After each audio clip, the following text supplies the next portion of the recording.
সবাইকে শুভ প্রণাম। আজকের এই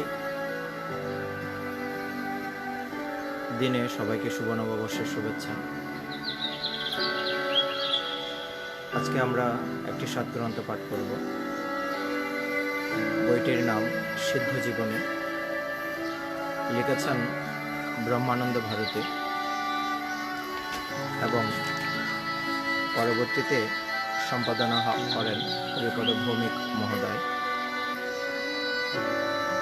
লোকনাথ ব্রহ্মচারী বাবার সুদীর্ঘ জীবনে তার অনেক অলৌকিক ঘটনা এবং ভক্ত সমাজে তার বিস্তার লাভ, যেটি ভক্তগণের মনে ঠাঁই করে নিয়েছেন। তো আজকে আমরা সিদ্ধ জীবনী থেকে বারদীর ব্রহ্মচারীর পরিচয় প্রসঙ্গে জানব। চলুন সেখান থেকে আমরা একটু পাঠ করি। ঢাকা জেলার মেঘনা নদীর তীরে নারায়ণগঞ্জ মহকুমার অধীন বারদী গ্রাম অবস্থিত। ব্রহ্মপুত্র নদের পূর্ব তীরে প্রাচীন হিন্দু রাজাগণের রাজধানী প্রসিদ্ধ সুবর্ণ গ্রাম নামে এই সকল স্থান পরিচিত। বারদী নয়াবাদের জমিদার নাগবাবুদের নিবাসস্থান। এই গ্রামে একজন অজ্ঞাত কুলশীল মহাপুরুষ আগত হন। তিনি বারদীর ব্রহ্মচারী নামে খ্যাত। বাংলা 1270 সনে তিনি তাহার কিঞ্চিত অগ্রপশ্চাৎ সময়ে বরফপূর্ণ হিমালয়ে শৃঙ্গ হইতে দুজন মহাপুরুষ বাংলার পূর্ব সীমান্তবর্তী পাহাড়ে অবতরণ করিয়াছিলেন। দীর্ঘকাল বরফে অবস্থান করা নিবন্ধন তাহাদের সর্বশরীরে একরূপ শ্বেতবর্ণের পুরো চর্ম জন্মিয়াছিল। সেই চর্মের প্রভাবে তাহাদের উলঙ্গ শরীরে শীত জনিত কষ্টবোধ হইত না। এদিকে শরীরে এই অদ্ভুত চর্মচ্ছদ্য, অন্যদিকে তাহাদের ভূতলস্পর্শী বিশাল জটাকলাপ তাহাদিগকে অভিনব জীবাকারে পরিণত করিয়াছিল। পাহাড়বাসী অসভ্য মানুষেরা তাহাদিগকে মানুষ না ভাবিয়া কোনো অপরিচিত জীবের দম্পতি মনে করিয়াছিলেন। তাহাদের মধ্যে একজনের সম্বন্ধে নিম্নভূমে যায়া লোকমধ্যে অবস্থান করা বিশেষ কথা ছিল। তাহারা তৎ অনুসারে চন্দ্রনাথ পাহাড় পর্যন্ত দুইজন একত্রে আসিয়া প্রথম মহাপুরুষ নিম্নভূমে অবতরণ করেন, দ্বিতীয়জন কামাখ্যা অভিমুখে প্রস্থান করেন। যিনি নিচে আসিলেন তিনি প্রথম কয়েকদিন এক মাঠের মধ্যে রহিয়া গেলেন। কৃষকেরা ক্ষেত হইতে ক্ষীরা শশা তুলিয়া গৃহে প্রত্যাবর্তনের সময় দুই একটা ক্ষীরা তাহার নিকট রাখিয়া যাইত। ক্ষুধা হইলে তিনি তদ্বারা ক্ষুণ্ণিবৃত্তি করিতেন।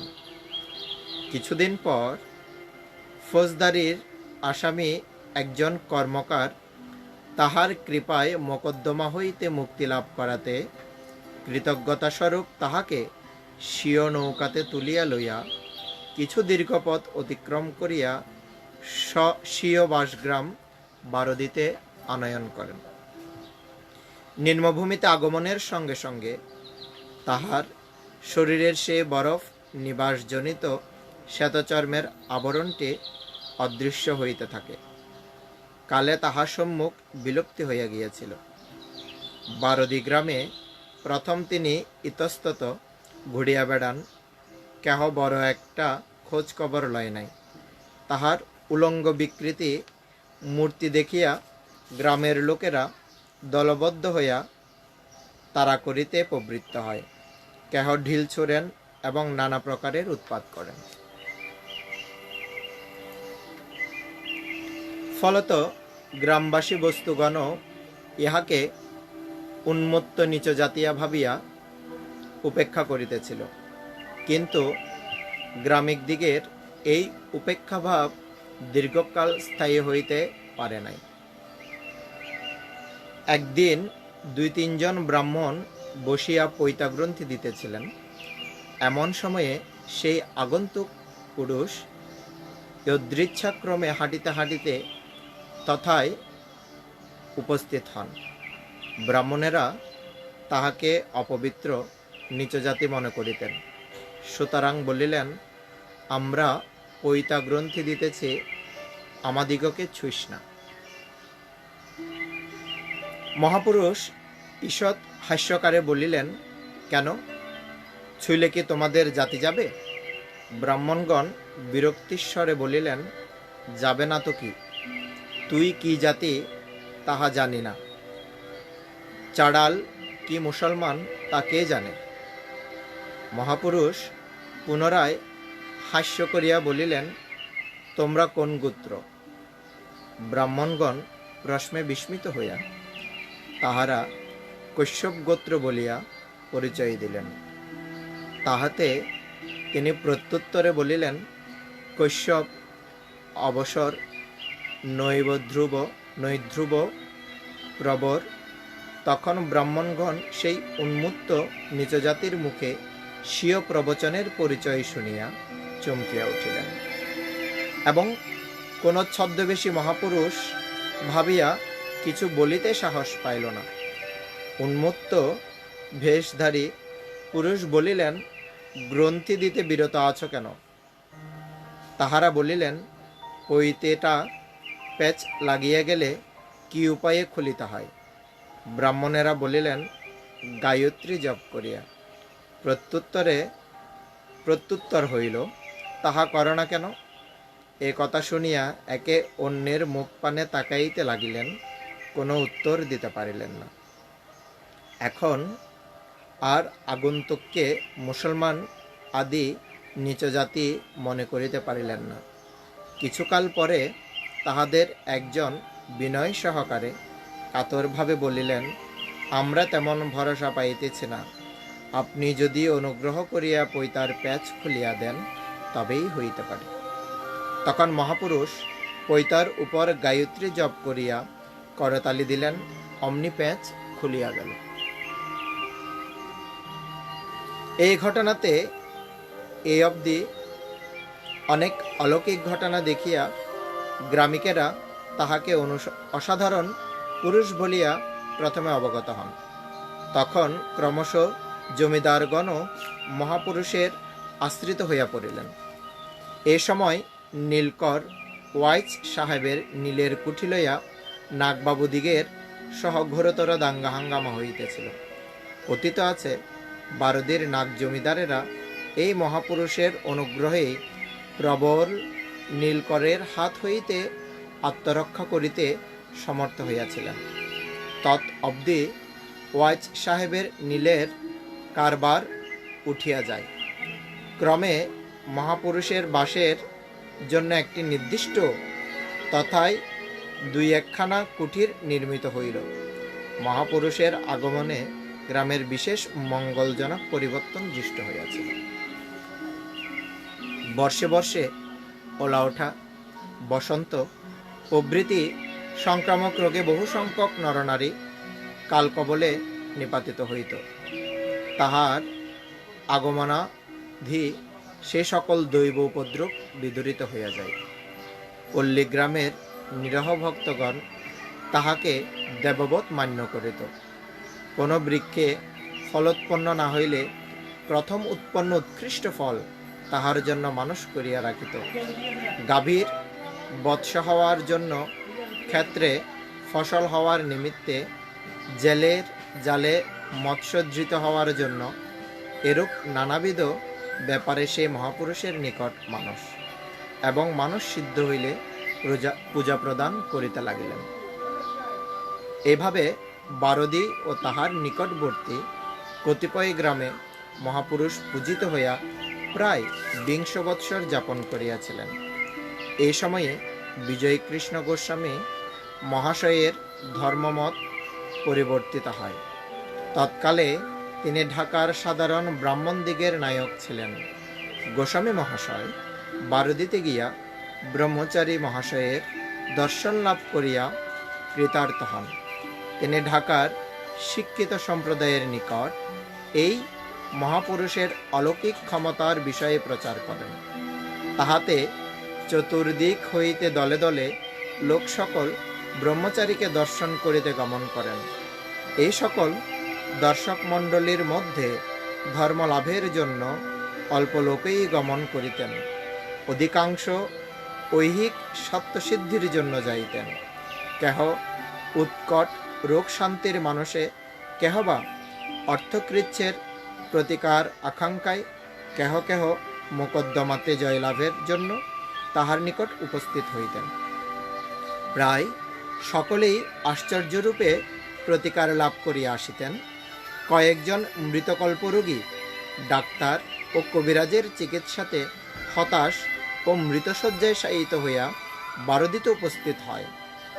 মহাপুরুষ কোনরূপ ঔষধাদি ব্যতি রেখে শুদ্ধ মুখের কথার দ্বারা তাহাদের রোগ সারিয়া দেন। এই মৃতকল্প রোগীদের মধ্যে কলিকাতাস্থ হাটখোলার মহাজনবাবু সীতানাথ দাস এবং ঢাকার নিকটবর্তী পানিয়ার জমিদার রাধিকামোহন বাবু অন্যতম। এরূপ বহুবিধ অলৌকিক অভাবনীয় ঘটনা সে মহাপুরুষের অনুগ্রহে সংঘটিত হওয়াতে তিনি ঢাকা অঞ্চলের সর্বত্র পরিচিত ও বারুদির ব্রহ্মচারী বলিয়া কীর্তিত হন। তাহার সম্পূর্ণ নাম লোকনাথ ব্রহ্মচারী। ব্রহ্মচারী বলিতে এখানকার লোকে শঙ্করাচার্যের স্থাপিত 4 মঠের মধ্যে কোন এক মঠের শিষ্য বলিয়া বোঝে। আমাদের বর্ণিত লোকনাথ ব্রহ্মচারী তাদৃশ্য কোন সম্প্রদায়ভুক্ত নহেন। তিনি প্রাচীনকালীয় প্রথা অনুযায়ী নৈষ্ঠিক ব্রহ্মচারী ছিলেন। শঙ্করাচার্যের মঠের আধুনিক ব্রহ্মচারীদের ন্যায় তাহার নামে আনন্দ ও বৃত্তি নির্দিষ্ট শব্দ যোজিত হয় নাই। পিতৃদত্ত নাম লোকনাথই রহিয়া গিয়াছে। ব্রহ্মচারীর আশ্চর্য মহিমার কথা শুনিয়া আমিও বারুদিতে গিয়া তাহার নিকট উপস্থিত হইলাম। সেদিন অন্যান্য যাত্রীদের বিদায়ের পরে সর্বশেষে আমার ডাক হইল। আমি নিকটবর্তী হইলে ব্রহ্মচারী কহিলেন, কি জন্য আসিয়াছ? আমি বলিলাম, রামপ্রসাদ গাহিয়াছেন, সখাত সলিলে ডুবে মরি শ্যামা। আমি নিজের ইচ্ছায় সংসারে আসিয়া ঠেকিয়াছি। আপনার ফাঁদে আপনি পড়িয়াছেন। আত্মমায়ায় আত্মহারা হইয়া সেই মায়াকে অতিক্রম করিয়া যাইতে পারিতেছি না। আপনি সাধু মহাজন বোধ হয় এই মায়াকে বশ করিয়াছেন। যদি সম্ভব হয় তবে মায়াকে আপনি এমন করিয়া ব্যবহার করুন যেন তদ্বারা মায়া আমার বশীভূত হয়। যদি তাহা সম্ভব না হয়, আপনি যেমন করিয়া মায়াকে আয়ত্ত করিয়াছেন, আমাকে সেই সংকেত বলিয়া দিন, আমি এই মায়া প্রকৃতিতে বশীভূত করি। ব্রহ্মচারী কহিলেন, উহার উপাসনা করিয়া উহাকে বশ করো না কেন? আমি বলিলাম, প্রকৃতি জড় স্বভাবা, তাহার উপাসনা করিতে প্রবৃত্ত হয় না। কিছুকাল পরে তিনি উত্তর করিলেন, গুটি পোকা রেশম বাহির করিয়া আপনাকে সর্বতভাবে আচ্ছাদিত করে। তখন সেই বাসা কাটিয়া বাহির হওয়ার সামর্থ্য থাকে না। কেহ তাহাকে বাহির করিয়া বাঁচাতেও পারে না। কিন্তু কালে যখন সে রূপ পরিবর্তন করিয়া প্রজাপতির আকারে পরিণত হয়, তখন সে আপনি আপনার বাসা কাটিয়া বাহির হয়, অন্যের সাহায্যের প্রতীক্ষা করেন না। আমি বুঝিলাম, আমাকে সময়ের প্রতীক্ষা করিয়া থাকিতে হইবে। এই সাধু দ্বারা নিজের প্রকৃতিকে বশীভূত করার প্রত্যাশা করিতে পারি না। তৎক্ষণাৎ তথা হইতে ফিরিয়া চলিলাম। কিয়দ্দূরে আসিলে ব্রহ্মচারী আমাকে লোক দ্বারা ফিরাইয়া আনিলেন এবং বলিলেন, কয়েকদিন অবস্থান কর, পরে বিশেষ আলাপ হইবে। আমি তৎ অবধি কয়েকদিন তদীয় আশ্রমে অবস্থান করিতে লাগিলাম। পরদিন আমাদের উভয়ের মধ্যে তর্ক বিতর্ক চলিতে লাগিল। আমার কিছু দর্শন শাস্ত্র পড়া ছিল, ওকালতি করিতাম, সেই জন্য জোর করিয়া সাক্ষীকে আটকাইবার অভ্যাসও করিয়া গিয়াছিলাম। আমি সেই সকল অস্ত্র শস্ত্র প্রয়োগে ব্রহ্মচারীকে অবরুদ্ধ করিলাম এবং নতুন প্রশ্ন করিয়া অতি ব্যস্ত করিয়া তুলিলাম। প্রশ্নটি 2-3 বার বলিলাম, কোনো উত্তর পাইলাম না। তখন ব্রহ্মচারীর মুখের দিকে তাকাইলাম, দেখিলাম চক্ষু স্থির,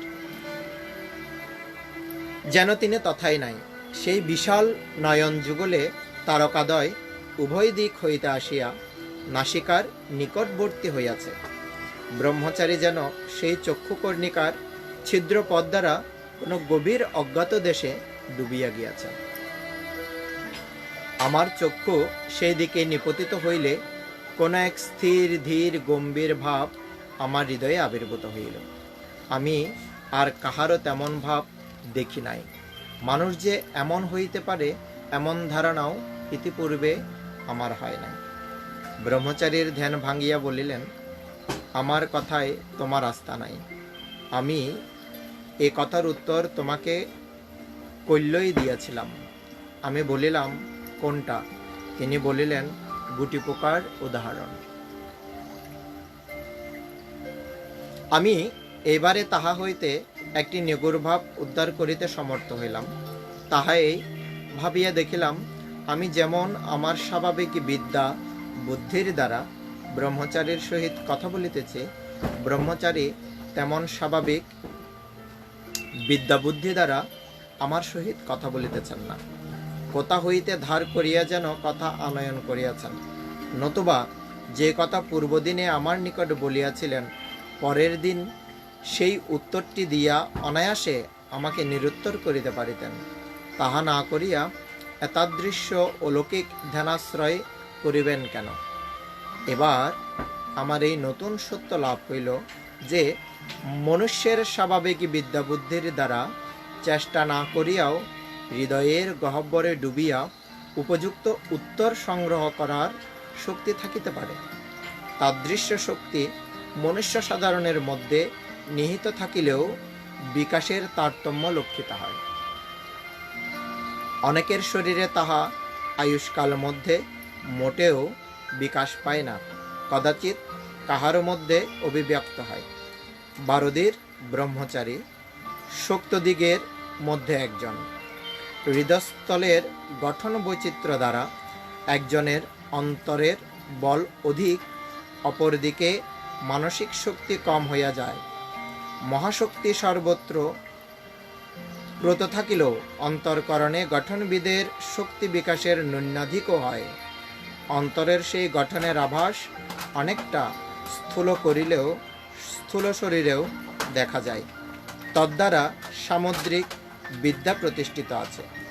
বাহ্যদেশের গঠন অনুসারে যেমন মনুষ্য পশুপক্ষাদির জাতির বিভেদ হয়, তেমন অন্তরকরণের গঠন বৈচিত্র্যে ব্রাহ্মণ, ক্ষত্রিয়, বৈশ্য, শূদ্র, যবন, শ্লেষাদি জাতির নির্দেশ হইয়াছে। ব্রহ্মচারীর হৃদয় দ্বারা এমনভাবে উন্মুক্ত ছিল যে তিনি তদ্বারা অনেক গূঢ়তত্ত্ব উদ্বোধ করিতে পারিতেন। সর্বানন্দের সাধন দ্বারা শক্তি এমনভাবে প্রকটিত হইয়াছেন যে মুহূর্তের মধ্যে মূর্খ সর্বানন্দ সর্বশাস্ত্রবিদ পণ্ডিত হইয়া উঠিল। ইহার পর হইতে ক্রমশ ব্রহ্মচারীর সহিত আমার ঘনিষ্ঠ জন্মিতে লাগিল। আজকে এতটুকুই। আগামীকাল আবার পাঠ হবে সিদ্ধজীবিনী লোকনাথ ব্রহ্মচারী বাবার কথা। লিখেছেন ব্রহ্মানন্দ ভারতী, সম্পাদনা করেছেন হরিপদ ভৌমিক। সকলের জীবন শান্তিময় হোক, পূর্ণময় হোক, সকলে আনন্দে থাকুন, সকলে নিজের ঘরে নিজেকে আবদ্ধ রেখে নিজে সুরক্ষিত থেকে দেশকে সমাজকে সুরক্ষিত করুন এই সংকটময় সময়ে। এই আশা ব্যক্ত করছি। সবাইকে আবারও শুভ প্রণাম জ্ঞাপন করছি। ওম সর্বেষাং মঙ্গলং ভুয়াৎ, সর্বে সন্তু নিরাময়া, সর্বে ভদ্রাণি পশ্যন্তু, মা কশ্চিৎ দুঃখ ভাগ ভবেৎ। ওম শান্তি, ওম শান্তি, ওম শান্তি। সবাইকে শুভ প্রণাম।